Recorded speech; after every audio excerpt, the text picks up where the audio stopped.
Only Meghan Markle could reduce the horror of the Los Angeles inferno to a cute little celebrity story involving a kid's T-shirt, a washing machine and a pop star, Billie Eilish to be precise. Crass, inappropriate, or an inspirational tale to lift the spirits in a time of hardship. What do you reckon? I know which way I'm leaning. But whatever we think, the caring, sharing and apparently totally tone-deaf Duchess clearly still hasn't got the memo that a great many victims of the LA wildfires were far from impressed by her photo op trip with Harry to traipse through the ashes. Brushing off accusations of grief-grifting, disaster tourism and acting like ghoulish tragedy vultures, Meghan returned the next day to be, as usual, caught on camera. This time, oh so generously carrying bags full of supplies for those made homeless. Isn't she fabulous? Answers on a postcard, please. Now, evidently unaware that she continues to look as if she's exploiting California's catastrophe to court personal publicity, Meghan is making it all about her yet again, with excruciating social media content for her shiny new Instagram account filmed at her Montecito mansion.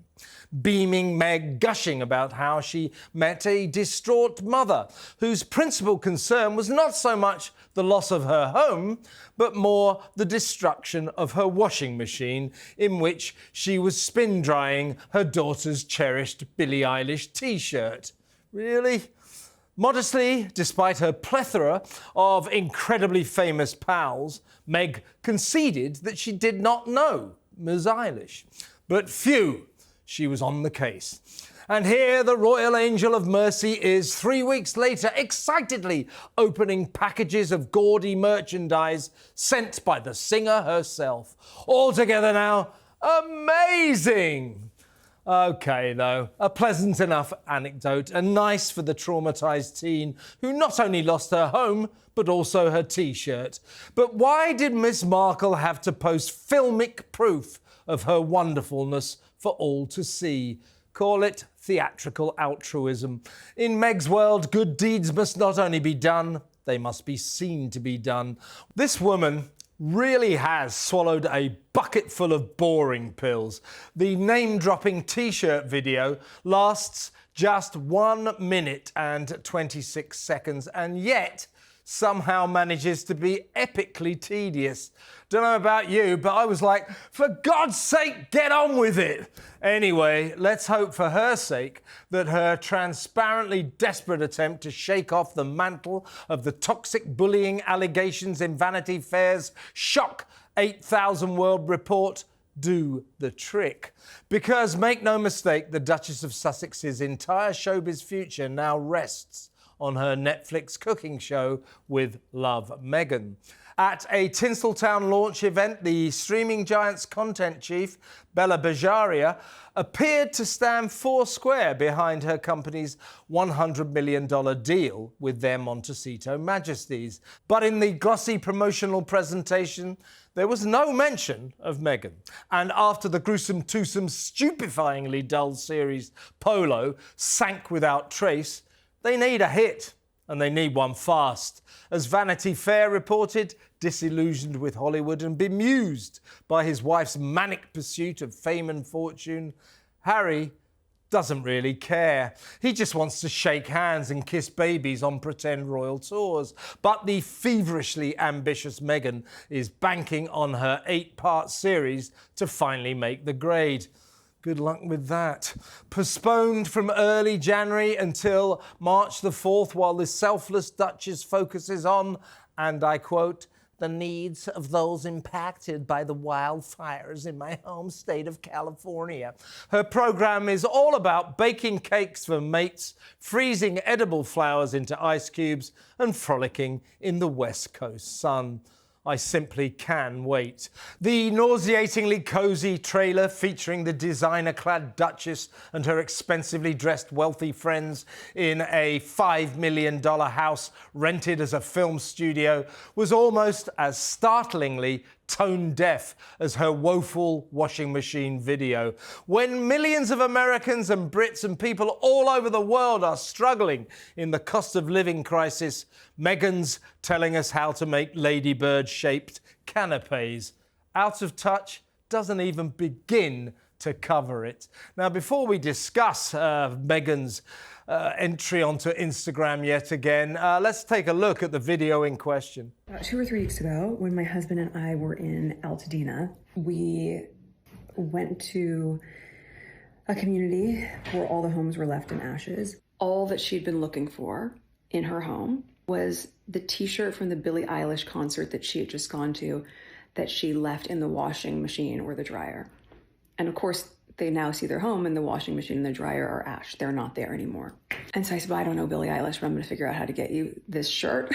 So I thought of everybody that I knew and I made a voice note and I was like, please, can someone get this voice note to Billie Eilish? Here's what I'm asking. You guys, I don't even know what all of this stuff means, but it's signed for her. Huge thank you, Billie Eilish. This is going to mean so much to her. And honestly, to Adam Levine and Bahati, you guys helped get this over the line. To everyone who's showing up for people in big and small ways to get through what's happened in California, just thank you so much. I'm going to go and email her mom now. Oh, sorry. Just been a bit sick there. I mean, nauseating. I mean, God almighty, that really is tone deaf. I am not the only person who has observed that. People are writing about it all over the world. She's taken this catastrophe, this lethal catastrophe, the blight of Los Angeles, the tragedy of Los Angeles, Samara, and turned it into crass social media content that's all about her. As I said, tone deaf doesn't begin to cover it, does it? She represents the worst of Hollywood, genuinely. She basically made this catastrophe into a PR spectacle, and I don't think it's very forgivable. What's interesting is, if anyone around her had half a PR brain, they would say, hey, give the gifts to the girl and then get the girl to take a video of it and then get the girl to distribute that. But apparently, basically, no one in her team can stand up to her, so they wouldn't have told her that that's the thing you should do from a PR perspective. But it's her trying to save herself in this regard. A friend of mine went to a Billie Eilish concert a couple of days ago in America and said you can get that merch online. It's very readily available. You don't need to go and ask your A-list friends, the Obamas, Adam Levine, whoever she has in her weird group chat, about where to go and get this merchandise. But I think it's because Vanity Fair slated her so much and said that she's out of the Hollywood A-list circle. She wanted to use this video as a way to say, hey, no, I'm back in. I can get online. I can ask for anything. Anything is at my fingertips at any time. I've got Hollywood right where I want it to be. Yeah. And I think it's very, very calculated and very conniving how she's put this out just on the edge of when her Netflix special is going to come out. The Invictus Games is going to come out in a couple weeks.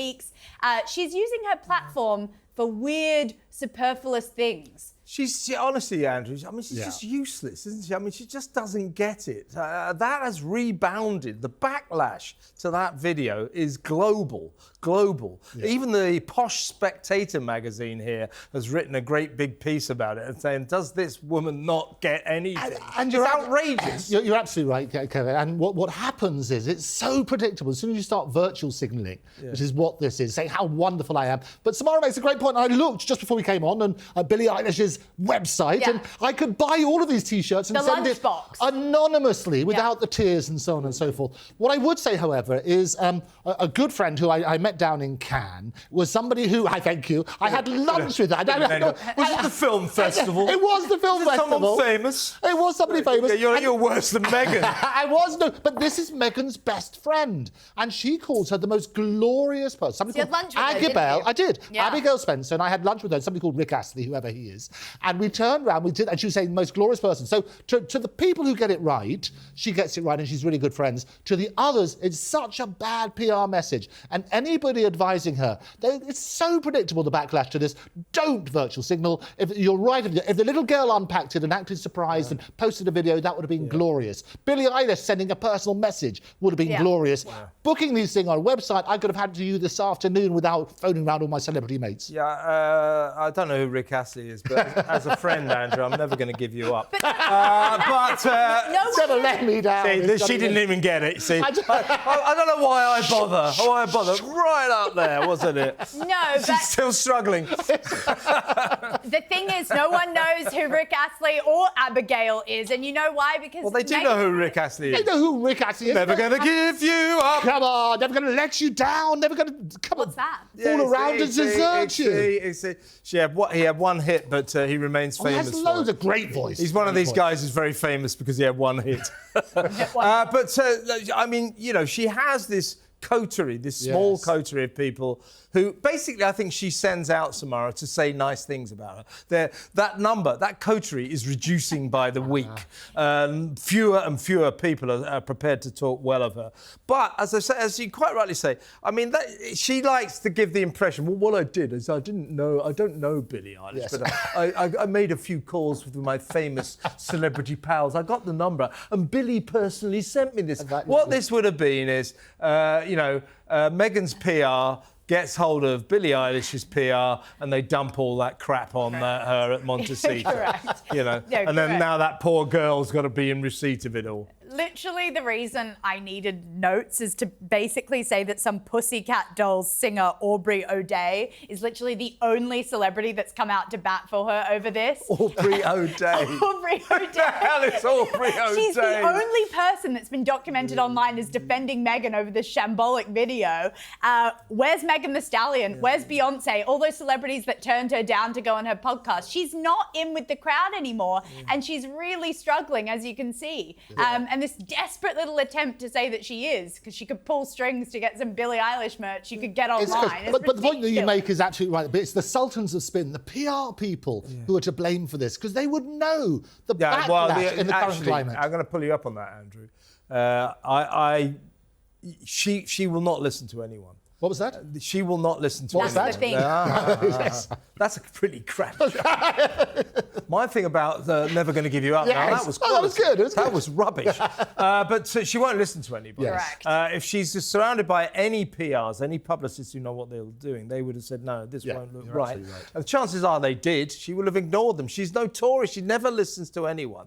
But as we were saying, that fake excitement, oh, look at this, oh, look at this. It's just a pile of gaudy crap, wasn't it? I mean, Available online, as we say. Yeah. You could have bought that. She could have bought it herself without going through the PR people and just sent it anonymously and get the video of the girl if she wanted to in being Well, did grateful. anyone notice how she had this really creepy top on that had Archie and Lilibet on the collar? And no. she'd gone like this. She'd swept her hair to the side so that people could see the little inscription. I mean, it's like some sort of 2004 PR move that we're not falling for anymore. Like, we're so over it. And you can click the on it way and buy it, we're yes. just looking at it now again, the way she's carefully dressed down. Yes, Yes. yes. No makeup, Yeah. but makeup, if Yeah. you know what I Yeah. mean. There's a way of doing that. It's just a natural moment. Well, who's filming it? You know, someone's filming that, aren't they? Of course. So she's acting like, oh, I've just got this. No, somebody's going, right, okay, cut, action. There you are a know, lot I of mean, cuts. it's the same as when they went to traipse through the ashes Yes. of people's homes in their disaster tourism trip. Tragedy vultures, grief grifters. There's a film crew handy to catch them, right? Everywhere she goes, there's a film crew. Just like when she returned the next day, if you remember, after the disaster tourism trip, with theatrically carrying big bags of supplies for the homeless. Makeup, it was makeup sponges and different things. But it's just, you're completely right. It's such a weird move as well off the back of that. Anyone would be able to tell you that that was a catastrophic PR walk that she did when she went to the fires. And so the fact that she's still getting her phone out, or a crew or whoever she's using, and trying to, again, revisit that trauma of the LA fire victims. Can she just put it to bed? Yes. I just don't understand why she keeps, sucking off that trauma. Yeah, Meghan, for Christ's sake, stop cashing in on what happened to Los Angeles. You know, I've got a skin in that game. I lived there for 10 years. I'm personally distraught about the tragedy of LA. I love LA, and I don't like to see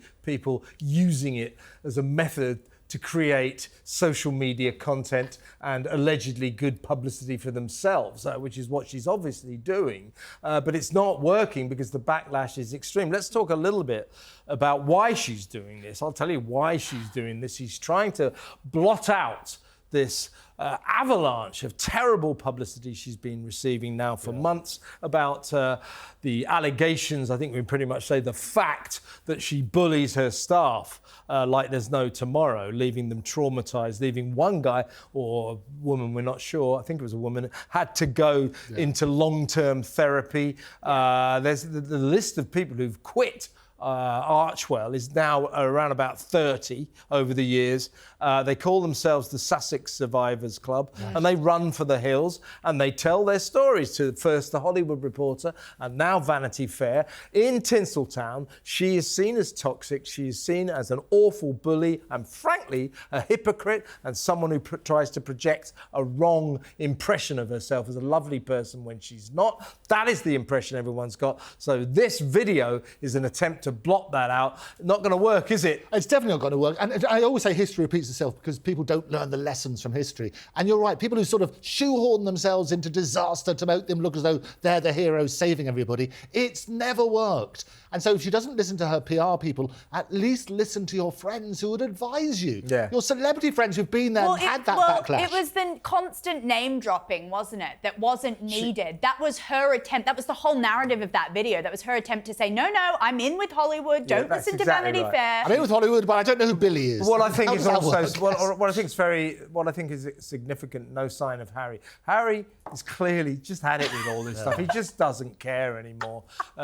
He's bemused by her pursuit of Hollywood fame and fortune, and he's just, as I said in my monologue, he just wants to go off and kiss babies and shake hands on pretend royal tours because that's all he knows what to do. Anyway, time for a bad ad. Cakes and pastries are now open at 2 Scar Street, Camdale, offering an assortment of delicious treats to tempt the most discerning palate. Mouth-watering pastries are baked fresh daily. There's everything from beefsteak and egg and bacon pies to their famous handmade Cornish pasties, full of garden-fresh vegetables and prime meat. Wholesale orders are delivered coast-wide daily. Inquire now by phoning 352566. Enjoy the taste of true flavour and quality from Cape Country Cakes and Pastries. Try some today. If that doesn't get you heading for Cape Country, what was it called? Cape Country. Well, you must know, because it's probably where you spent your entire childhood dining, I don't know if I would trust a pasty that comes out of the back of a van, but, you know, that's just me. It looks like a trailer for Meghan Markle's With Love from Meghan, doesn't it? You could work on that. All the adverts today, the bad ads, are from Australia in honour of Samara, where we now learn they pronounce pasty pasty. I know, that was even posher than I am. No, God, no. You with your elongated It's like Americans, they call it pasta, not pasta. Pasta, yes. It's pasties. It is pasta. Let's go to some real ads.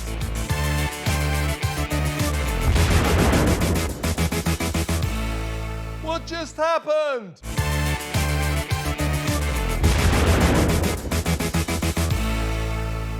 He's mad as hell. It's Kevin O'Sullivan. There you are. Welcome back. This is part 2 of What Just Happened. And regular viewers will know that at this juncture in every show, we do a feature which we call The Big Moment. That's where we choose what we think is the big news story of the week, the main story. Now, lots to choose from, obviously, this week. And Donald Trump is in most of them. The Riviera of the Middle East, Gaza. Well, that was a contender, a close contender, very strong, but it couldn't beat this. I just loved his announcement that in America there will be no more guys, blokes, competing against women in women's sports. About time too. But what you're about to see is the most astonishing piece of political presentation I've ever seen in my life. Corny and yet utterly brilliant. Watch this. In a few moments, I'll sign a historic executive order to ban men from competing in women's sports. It's about time. My administration will not stand by and watch men beat and batter female athletes. From now on, women's sports will be only for women.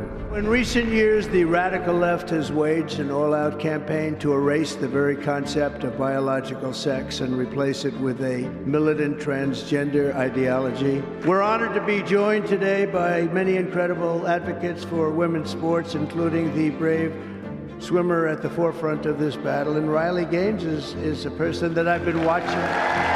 With my action this afternoon, we're putting every school receiving taxpayer dollars on notice that if you let men take over women's sports teams or invade your locker rooms, you will be investigated for violations of Title IX and risk your federal funding. There will be no federal funding. With this executive order, the war on women's sports is over. We are restoring sanity and common sense, defending the rights and safety and pride of the American people, including our great, great, great female athletes.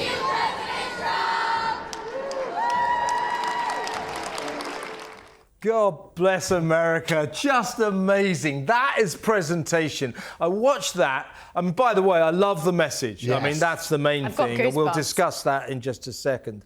But that is how to put your policies over. On this side of the Atlantic, we have these dreary, drab little socialists, grey people, small people, and they wouldn't be able to do anything like that. But also, as a woman, Samara, restoring sanity to the world of women's sport.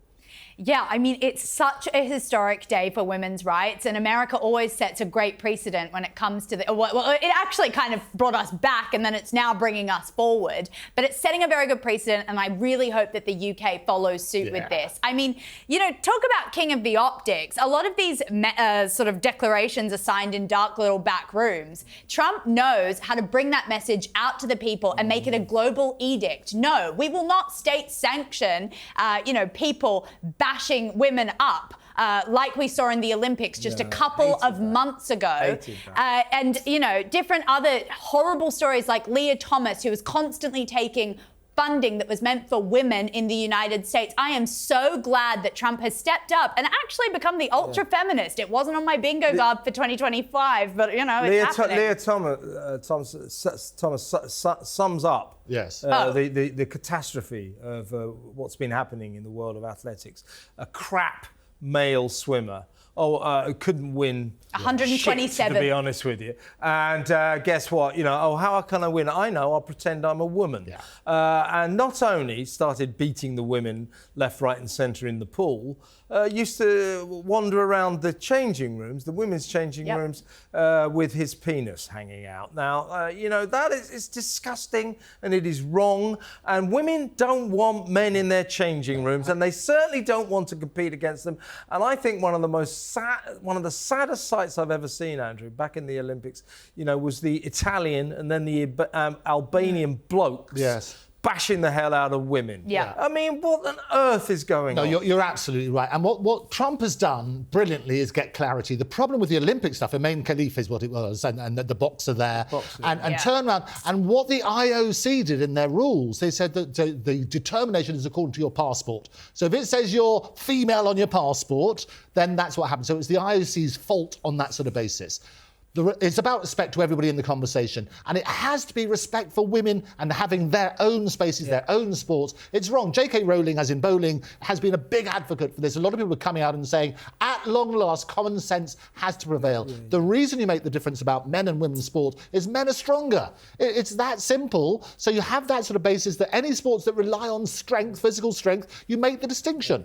And the IOC, its policies little more complicated than that. It actually is sport by sport. Yes. So in the Olympics, you have quite a few sports where trans women, in other words, blokes pretending to be women, are banned. Yes.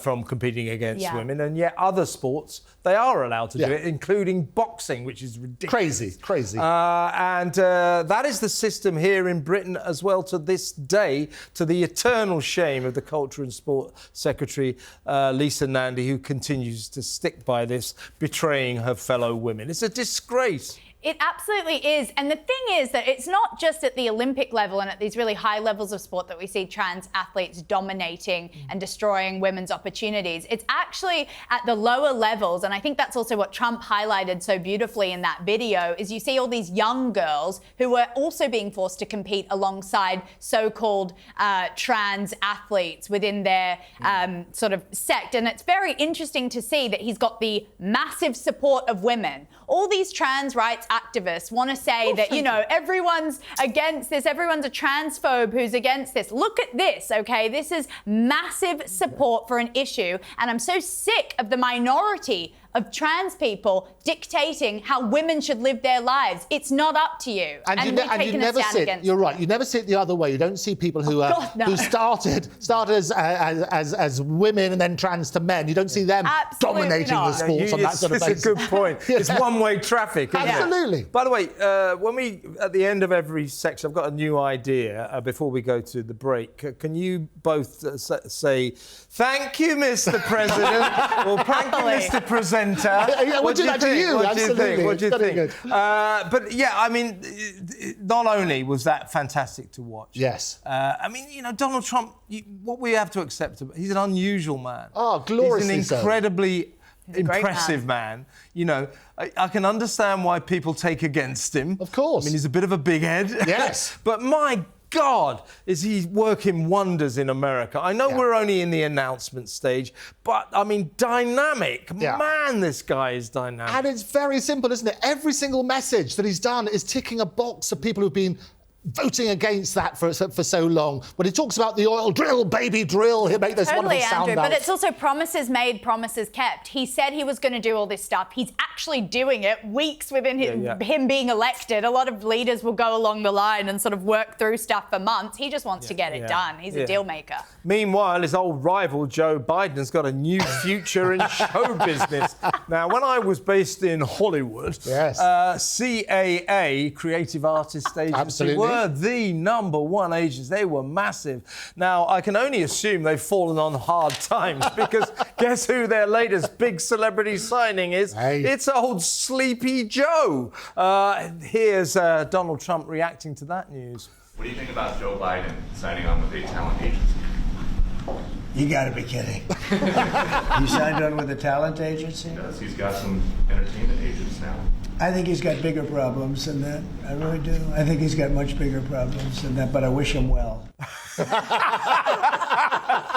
You've got to be kidding. I mean, what do they intend to do with him? Is it a remake of Weekend at Bernie's? You know, he's going to play the cadaver. Yeah. Yeah, I mean, it's like all these a lot of corrupt Democrat politicians do go and sign on with these talent agencies, and they take hundreds of thousands of dollars from banks like Goldman Sachs and other sort of JP Morgans on Wall Street to talk for half an hour. Yeah. That's probably what he's plying at here, but it's kind of like no one will want him. He'll be the least booked person in Hollywood. I just don't know that anyone wants someone who can barely string a sentence together at their event. The day that guy is signed up as a after-dinner speech maker, please, he won't survive to after dinner. The day irony dies, isn't it? I mean, he'll be asleep by after dinner. For God's sake. I love it. But anyway, we wish old Joe all the best with his show business career in show business. Hooray for Hollywood! They come tap dancing on. Anyway, I said earlier what a wonder of political presentation that was with President Trump announcing the end of unfairness in women's sports in America, and let's hope that catches on all over the world. And I also made the contrast to the dreary, drab little socialists we have over here, which brings us on to Keir Starmer, because there's another big story of the week that we need to discuss, and I'm going to say this straight out. It turns out that our Prime Minister broke the COVID lockdown laws when he was leader of the opposition back in 2020 on Christmas Eve. He had a voice coach travel from Brighton, that's about a 60-mile journey, on the train to lockdown London, to Labour headquarters to teach him how to speak properly. You know, you're a lawyer. I am. He's saying, no rules were broken. That That broke the rules. Let's watch his fevered denial here. In December 2020, I was in my office working on the expected Brexit deal. What were they doing? Suitcases of booze into Downing Street, partying and fighting, vomiting up the walls, leaving the cleaners to remove red wine stains. That's the difference. I was working, they were partying. Boris and the gang broke the COVID rules. Yes. You know, in quite a minor way, to be honest with you. You know, Boris just having a slice of birthday cake and a glass of champagne at a colleague's little do, which they shouldn't have been having. No. You know, that was, you know, while the rest of us were locked in our houses, unable to see our loved ones, you know, the Downing Street mob were having the whale of a time. So they broke the rules. I'm not denying what Keir Starmer's saying here. So he was so sanctimonious about that, the big pursuer of the Partygate scandal. Well, it turns out he broke the rules as well, didn't he? Hypocrisy stinks, and it's so obvious. Leonie Mellinger is the name of the actress concerned. Who's she? Well, exactly. But she's a voice coach, as you say, in Brighton, about 60 miles from London. Yeah. They had what's called Tier 3, and the rules about Tier 3 is you can't travel into a Tier 4, which is what London was Tier 4, And so, clearly a breach. And if she's a voice coach, first of all, you've got to say, I wasn't banging my saucepans on my doorstep, which is what they did for the NHS. Was. You know why? But for voice coaches... You know why I bang? My wife and I always banged pots on our balcony because the dog liked it. So people took that pot banging crap so seriously. They did. One of our neighbours shouted over, "Shut that dog up!" I said, "It's the only reason we're out here." The nurses have since come out and been like, "Sorry, we wanted more money. We didn't want you to bang the bloody pot." So just to get so our American and Australian viewers around the world understand this, our Prime Minister back then maintained that getting a voice coach lesson in his office in London was essential key work. Of course it wasn't. He's lying. He broke the law. He broke the law. It's 3 years hence, therefore, he cannot be prosecuted for that. So he's got away with it, but I don't think he realistically would have been anyway. So he broke the law. There's no doubt about it. So he's a sanctimonious hypocrite. Yes. But I have this idea, Samara. You know, Pygmalion or My Fair Lady. You know, where the Cockney Audrey Hepburn is taught how to speak properly by Rex Harrison. Well, I've got this idea that Keir Starmer in those days had a very normal voice, shall we say, like mine. You know, and he sort of went there and said, so the Leonie Mellinger, OK, let's get going then. OK, how would you say fix the foundations? And so Keir Starmer goes, fix the foundation. So Leonie Mellinger goes, well, that's not, no, that's not good enough at all. Let's try that again. Fix the foundation. Keir Starmer, let me try that. OK, bear with me, I'll try it. Fix the foundation. By Jove, I think he's got it. He's got it. So he was taught to speak like a nasally challenged dork. And anyway, he should get his money back. He still sounds terrible. Fix the foundation. My government. Anyway, time for a bird. When you've got a heavy load to haul, you need one hell of a wheelbarrow. Kelso wheelbarrows are built strong like trucks. And with a Kelso, you're always in control, especially when the going gets tough. Nothing carries a big load better than a Kelso. Anything less just won't last the distance. Here's another load, darling. Oh, great. Hey, do you like the fuchsia? Yeah, they look terrific. Kelso, built stronger to last longer. Another quality Hills product. Is that your dad with that? I wish they made men like that in Australia still, but they don't. Don't they make them like that? Yeah, now I think it's probably a good thing. Metrosexual, latte-sipping weirdos. So yeah, that doesn't exist anymore, guys. Don't go. Do you have a wheelbarrow? Do you own? I do. That was me in the ad, actually. I thought we work on that sort of basis. Earlier. Earlier stage in your life. It's got, the years have not been kind. No, the fee they paid me, I put into good food and wine. Have you got a wheelbarrow? I've got somebody who does it for me. Do you own a wheelbarrow? I don't own a wheelbarrow. I used to be a farmer. We used to have 18 horses. I used to work on construction sites before I went downhill and ended up here. Yes. And they're really hard to, when you've got a load of rocks in, they're hard. Anyway, time for some real ads.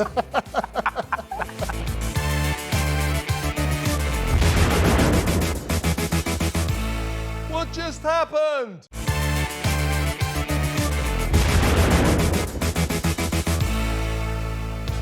Mad as hell, it's Kevin O'Sullivan. Welcome back. It's time now for viewers' questions. But before we get to that, we've just discovered in the break that Andrew Eborn, a man of some wealth clearly, owns 18 horses. Is that true? It is true. Amazing. Well, anyway, enough of his sex life. Let's get to the viewers' questions.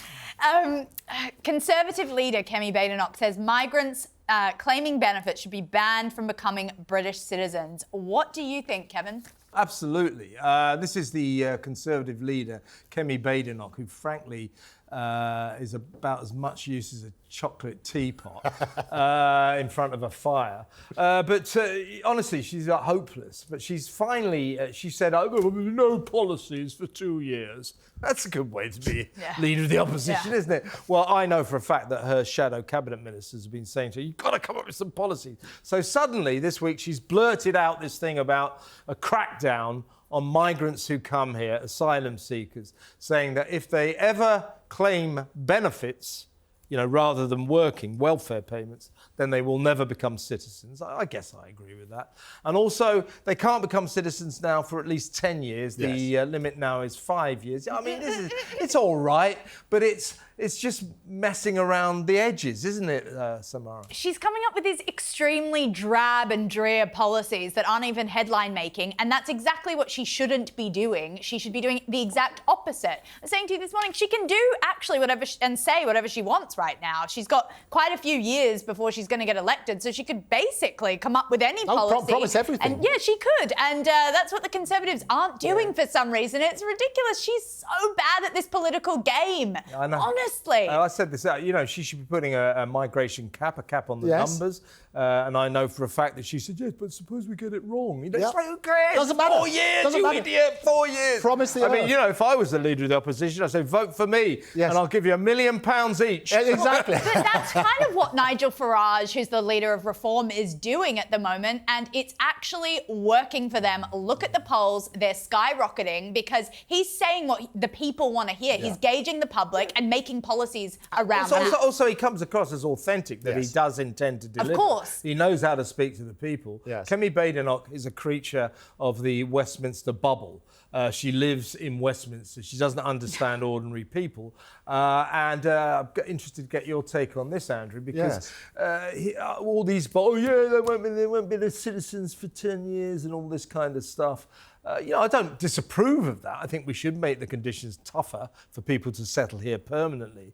But what she won't do is leave the European Convention on Human Rights. And as long as we don't do that, asylum seekers will come here and we will never be able to get rid of them, like we can't now. Nigel Farage, no ifs, no buts, vote for us, we leave the ECHR. She, I think, is under the impression that if we leave the ECHR, Britain will no longer have any human rights. And she also talks about it being entangled with the Equality Act in 1998. It is. Well, unentangle it and leave the ECHR because we can have our own Bill of Human Rights. As always, you're absolutely right. And what happened, we should learn the lessons from America. Trump's very clear statement about what he's going to do with illegal immigration, how to deal with the total problem, and it's a worldwide problem.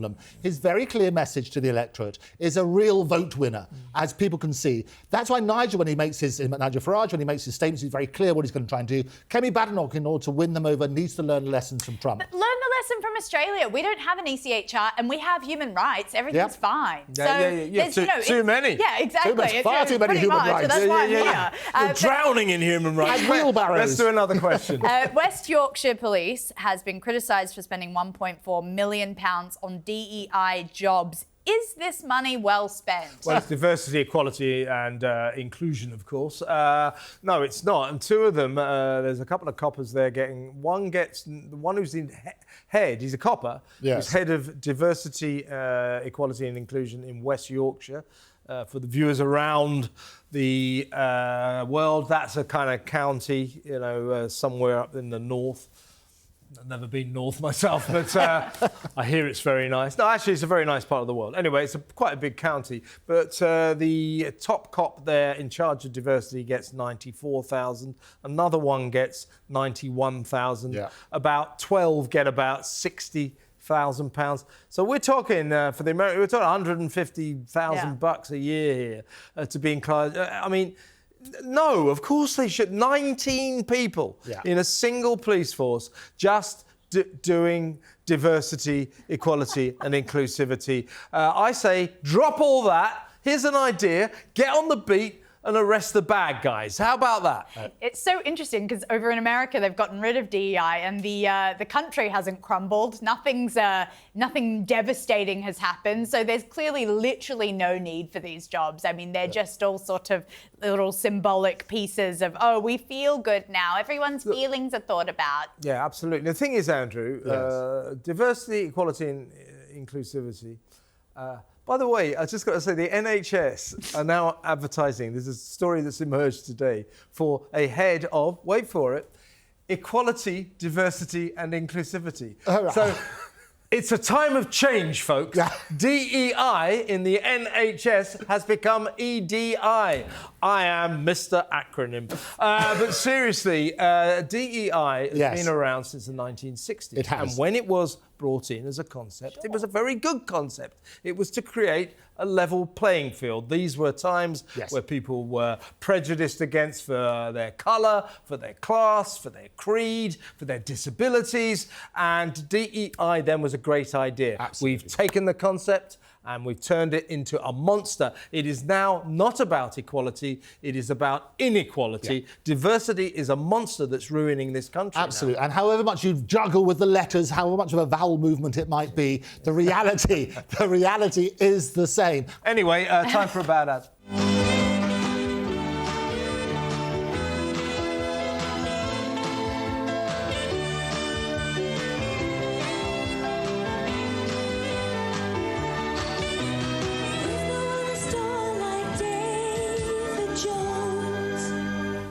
Davy Jones. I love it.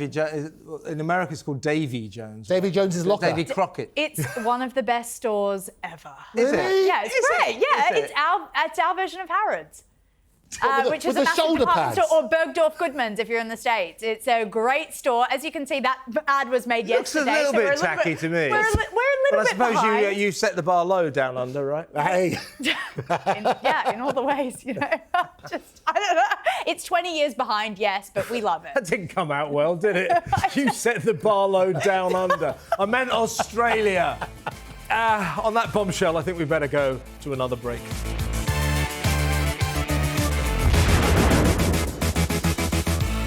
What just happened?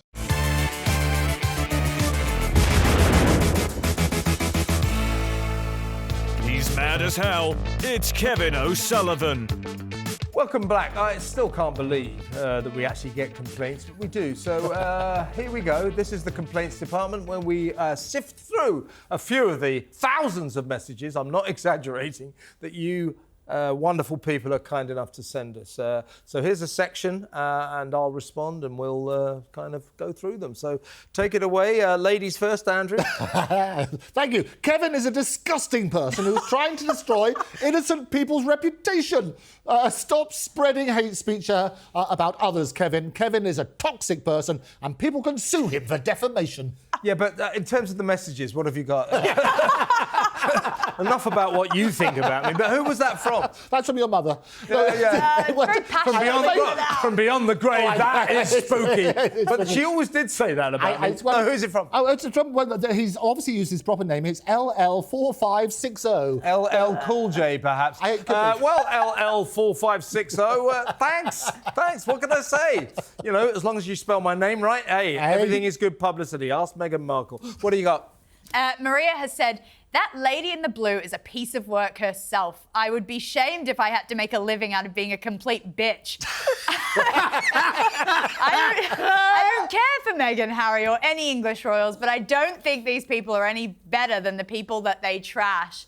I love how you assume that I make a living out of this. Yeah. This presumably is why you've changed into a brown dress this week in order to disguise yourself.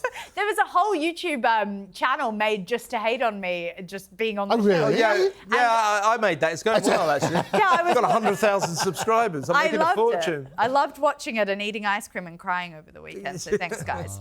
Yeah, does it? I mean, I get a hell of a lot of bad press on social media. I could give a toss. Did you care? No, God, no. I love it. Guys, please, comments, keep coming. The worse the insults, the more I enjoy them. Have you got another one? I haven't. I've got so many. Hey, guys, stop mocking Australian locations, it says. Yeah. All those names are Aboriginal, so have some respect. From Maria Wollongong, Australia. Okay. Yeah, I'll say what I want about Indigenous locations. Thank you. Yeah. I mean, yeah, I don't know. Seriously, we mock Australia, but we also mock America. But we love these places. We love Australia. We love America. We love all the countries where it has residents who watch this show. We are internationalists. So we make jokes about Australia. Who doesn't? But we love it. All right. What do you got? Kathleen has said, how disgusting that so-called monologue read out by this overzealous so-called TV presenter and that loud-mouthed, rough, ugly, unknown woman. They obviously hate Meghan to the core, and that shows the kind of humans they are. How could they react to others if they were nasty about them? Or how would they? There's no reason to hate someone with such extent, especially when she's trying to make her way in life. Who's that from? That's from Kathleen. Thank you, Kathleen. Much appreciated. Yeah. Keep on watching. Andrew. Helena Pravas from 2010, she says, for 4 days ago. For once, Sam, that's you, said the thing that all people in the UK and UK are saying, get out of TV and media to MM, which I presume is Meghan Markle. Yeah, get out of TV. And she puts all sorts of crying little emojis. Yeah, and sorry, I always ask you, I should listen at the beginning of these messages. Who was that from? That was she put a proper name, Helena Pravas. Well, Helena, I think it's a very good point, and Samara made a good point that Meghan Markle, she's not cut out for showbiz. It just isn't. Although I believe that the audience for Suits still really enjoy her performance. They do. Both of them. What you got, Samara? Sheila has said, stop reporting about them. They don't matter. You're getting paid to keep them important. Move on already. This isn't anything new. She's always been known as a tyrant, spoiled wench. Old news, now what? Well, this show without Harry and Meghan would be like Bangers without mash, wouldn't it? That's an English joke. What would be the American equivalent? Hot dogs without mustard. Hot dogs without mustard. Okay, let's go to a bad ad. So good in your cakes and your biscuits. So good. So good in your puddings and pies. So good. So good on your cereal. So good as a drink. So good, here's the reason why. So good is so good. No cholesterol, no lactose. Now that's an upper reason to try Sanitarium. So good. It's soy milk, actually. Oh, right, yeah. Because no lactose. It has to have, if it's real. Yes. Yeah, I had to spend most of my childhood on that stuff. Did you? I've got PTSD. And is it so good? Well, my parents wouldn't even buy so good. They'd make their own. It was How do you make your own? Horrific. Was it so crap? Yeah, it was like... It was so bloody disgusting. Thank you, Mum. Yeah, so that milk's so good it made me vomit, yeah. But do people, are they into the sort of soy milk and oat milk and things like that? Who the hell puts soy milk with cereal? Seriously, have you ever done that? No, I mean, this is... Hey, it's me you're talking to. So why isn't it all soy good, which would be even better, wouldn't it? Oh, my God, see, that's why... Soy good, come on. I will license this to them now, come on. That's why he gets the small bucks. And on that brilliant statement from Mr. Eborn, that is the end of another fantastic edition of What Just Happened. Thanks for watching. We'll be back, same time, same place, next week, right here. You better be there.